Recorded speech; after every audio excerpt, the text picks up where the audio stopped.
இந்த உலகத்துல பணம் தான் முக்கியம், பணம் தான். அதுக்காக கொள்கை மறந்துடுறதா? இது மடப்பசங்க கேட்கிற கேள்வி.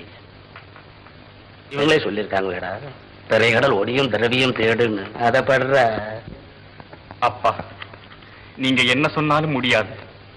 எந்த ஆஸ்பத்திரி கட்ட கந்தனும் அவனது குழந்தைகளும் ரத்தம் சிந்தி பலியானார்களோ அந்த ஆஸ்பத்திரிக்கு நான் ஒரு காலம் டாக்டரா இருக்கவே மாட்டேன். சரி, அதுதான் தோலையிட்டோம். கூலிக்கார பசக்கும் பேசுறதுதான் பேசுறேன்.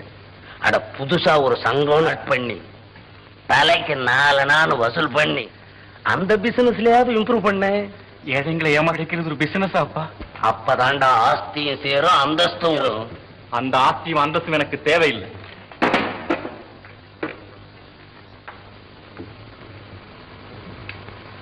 படிச்சானா படிப்பு. மகாநாடு நடத்துறவன் மாடி வீடு வாங்குறான், பொது கூட்டம் போடுறவன் புது புது கார் வாங்குறான்.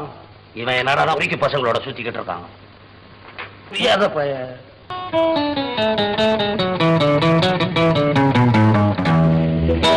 என்ன வேலை கொடுத்து காப்பாற்றணும். உங்களை வச்சு வேலை வாங்க முடியாது.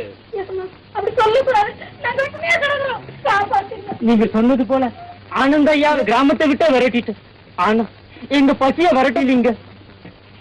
என்ன அஜீஷ், அவங்க சொன்னதானா? ஆனந்தனை உங்க இடத்த விட்டு அப்புறப்படுத்திட்டீங்களா? அப்படியானா போய் வேலையை ஆரம்பிங்க. பொழுது சாயக்குள்ள அங்க மலையை தரமட்டமாக்குங்க.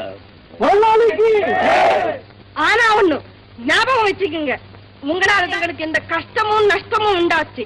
கஷ்டத்தை நாங்க ஏற்றுக்கிட்டோம், நஷ்டத்தை நீங்க தான் ஏத்துக்கணும். சரியா சொன்ன ராணி, நஷ்டத்தை நீங்க தான் ஏத்துக்கணும். சொன்னது புரிஞ்சுதா?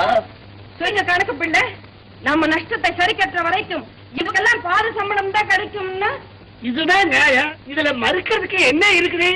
இவங்க செய்யற வேலை இது போறதா? சொல்லுங்க, எங்களுக்கெல்லாம் சம்மதம்னு.